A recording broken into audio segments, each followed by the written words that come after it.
LoreWarrior Double Feature AV1-0 Avatar. Overview. The Combine victory on Luthien in December of 3051 also won the DCMS numerous damaged clan omnimechs, many of which ended up at Luthien Armorworks for technical evaluation. The DCMS also elected to field some of the captured clan mechs, but soon discovered that units composed of clan omnimechs were excessively prone to problems and breakdowns because the DCMS lacked the technological expertise to maintain these complex clan machines. Within 2 or 3 months, most DCMS units equipped with captured omnimechs reported at least 50% of their mechs being unavailable for combat because of equipment failure. The DCMS turned to Luthien Armorworks for a solution. The engineering team chose to rebuild the captured clan mechs using only those components that the DCMS could maintain and selected several captured vultures for this first attempt. The engineers kept the vulture's leg design, but replaced the engine. That change required them to redesign the mech's upper torso to fit the now bulkier inner sphere engine, and the designers reworked other components and eventually christened their new mech the Avatar. Capabilities. The Avatar fills the traditional role played by heavy mechs in the Combine's new omnimech force. Though slightly slower than its likely clan opponents, it is better armoured and its weapon bays are 25% bigger. Though the inner-sphere weapons it carries are less capable than clan counterparts, the Avatar still has a slight firepower advantage over most clan heavies. The Avatar has 2 fixed medium lasers, an unusual configuration. The fire control systems of the weapons pods in the first prototypes were prone to shorting out at inopportune times, and so designers elected to give the mech a set of hardwired lasers that the pilot could use in self-defense if the weapons pods shorted out. The fire control glitch was resolved in later production models, but the fixed lasers were never removed. Deployment. The Avatar is currently being deployed in DCMS heavy mech lancers along the clan border, and has also appeared in limited numbers with Comstar and Lyran Alliance forces. 3058 Upgrade Overview. In an effort to resolve a maintenance crisis sparked by the widespread use of clan battle salvage taken to rebuild DCMS troops on Luthien, Luthien Armorworks began work on what would become the Avatar in 3052, a jury-rigged solution based on captured vulture testbeds. The process of melding clan and inner-sphere technologies took several years, during which time the engineers expanded their understanding of omnimech technology well enough to spark the production of mechs like the Raptor, Owens and Blackhawk KU Omnis, all of which hit the field before the 70-ton Avatar would ever make its debut. Capabilities. The Avatar's land speed is slower than its clan-made progenitor, but what it lacks in speed it gains in enough open tonnage and pod space to outgun the Vulture, while simultaneously boasting superior armor protection as well. Even when discounting its twin medium lasers, fixed mounting as the result of unresolved fire control glitches, the Avatar can mount over 30 tons of firepower. Many of the Avatar's standard configurations ape those of the Vulture, with arm pods favouring direct fire weaponry, while the torso packs missile launchers and ammunition. Most of these configurations emphasise long-range capability that usually place the Avatar in a fire support role, but the Alpha payload, which contains jump jets and close-in weaponry, is a much more effective brawler and anti-elemental unit. Deployment. Within the first 2 years of production, Avatars were deployed by the DCMS along the clan border and had even been sold in limited quantities to Comstar and the Federated Commonwealth's Lyran half. After the Lyran secession, foreign sales to the Lyrans diverted to Comstar instead, a policy that continued unabated until the aftermath of the Combine Dominion War. Unfortunately, the Word's assault on Luthien in the midst of a Black Dragon coup reportedly destroyed the Guthrie Island complex where the Avatar and other omnimechs were being built, depriving the DCMS of any new machines for the foreseeable future. Notable mech warriors. Demi-Presenter Michelle Lay. A Terran native and Task Force Serpent veteran, Lay's loyalty to the Comguard was beyond question, despite the wave of defections that followed Victor Steiner Davian's elevation to Presenter Marshal.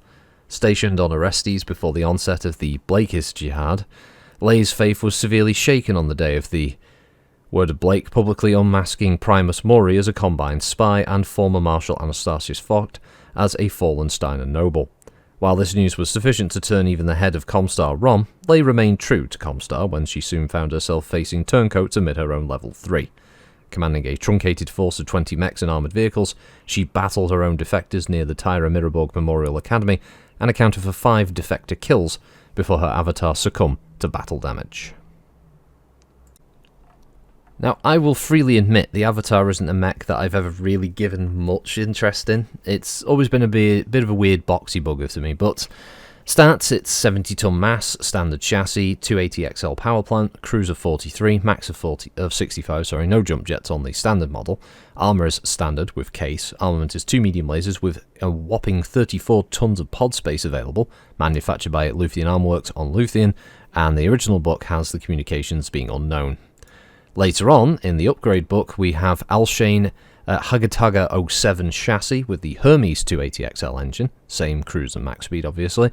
Its armour is Star Slab Mark IV with case, has 2 Victory 23R medium lasers with 34 tons of pod space, still manufactured in the same place, but its communication system is a Cypher Comcon SCU-9, and its targeting and tracking is the Matabushi Stalker. It moves 4, runs 6 with its 280XL. It has 10 double heat sinks for a total of 20 heat synced per turn. It has 9 armour on the head, 30 on the CT with 9 on the rear, 22 armour on the left and right torso with 8 on the rear, 16 on the arms, and 26 on the legs. This is a pretty decent 70-tonner. As I said, it's not visually, it's not a machine that stands out to me. I've always been aware of it, but compared to some of the other original Innisphere omnimechs, things like the Sunder and stuff like that, I don't know, it just never really caught my eye in the same way. But I'm not saying it's a bad mech by any stretch at all. It's got quite a few variants out there. But the original standard loadout is a right arm mounted LB-10 with 20 shots, an LRM-10 in the right torso, with Artemis fire control backing that up. It has a machine gun in the right torso with its ammunition. It has 2 pulse lasers in the left arm, a LRM-10 in the left torso with Artemis fire control with 36 rounds of fire, and another machine gun in the left torso. The pulse lasers are medium, The Alpha configuration stacks the damage by jumping up to an AC-20 in the right arm with 15 shots, an SRM-6 in the right torso, an ER large laser in the left arm, an SRM-6 in the left torso, and jump jets in the right and left leg, giving it a bit of jump capability there. The B configuration is definitely fire support. It has an LRM-15 in the right arm, an LRM-10 in the right torso, an LRM-15 in the left arm, and an LRM-10 in the left torso, with enough ammunition to give it 12 rounds for both of the LRM-10s and 16 rounds to fire both the LRM-15s. All of these are backed by Artemis fire control, by the way. The C configuration is an Ultra AC-5 with 20 rounds of fire in the right arm. It has an LRM-10 in the right torso. It has a PPC in the left arm with a C3 battle computer and another LRM-10 in the left torso. It has more than enough ammo to keep going for the whole round, 20 for the Ultra AC-5 and 24 shots split between the 2 LRM launchers, so about 12 rounds of fire each.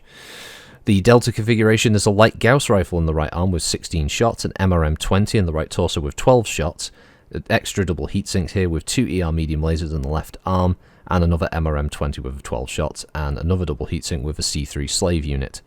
The E configuration is an Ultra 10 in the right arm with 30 shots, C3 improved computer, an ER PPC in the left arm, an ER medium laser in the left arm, 2 double heatsinks, Guardian ECM, and more double heatsinks to keep the heat nice and low. And finally, the F configuration mounts an LB-20 split between the right arm and right torso with 10 rounds of fire. Has an extra double heatsink to keep the ER PPC in the left arm under control. It also mounts jump jets with a load of extra double heatsinks. So yeah, it's fairly nasty mech. It's definitely not one you want to encounter in a dark alley, let's say. It's not the most visually impressive machine, I would say, that you would ever really encounter. I assume this thing may have had a visual update since, but we'll have a look at this thing. Oh no, it hasn't. Oh, I'm surprised it hasn't gotten a clan recognition guide update, but still, it is fairly decent machine firepower-wise. It's just a bit, I don't know, it's a bit gawky looking. It's very Mackie reminiscent with the 2 big barrels sticking out in the middle of the chest there. It's got this ridiculously sized missile pod on the left arm. It's like a Naga missile pod there. It's kind of a jumbled assortment, and I guess that's exactly what the design sort of evokes, is the idea that the lower body is this, is the Vulture, basically, and the upper body is this sort of hodgepodge of just bits of mech stuck together to try and make the design work. So, as far as that's concerned, I think he the artwork was a good indicator of just, that kind of unusual design sort of slapped together to get it to work. Not quite as smooth or artistically designed, with that sort of ergonomic and sort of sleek aesthetic that later omnimechs have from Luthien Armorworks. This thing is kind of ugly. It's a bit like a TIE Ugly in Star Wars, I guess. So that's the Avatar, probably one of the more famous of the omnimechs out there. So thanks again for listening, as always. Have a good week, and I'll catch you next time. Bye-bye.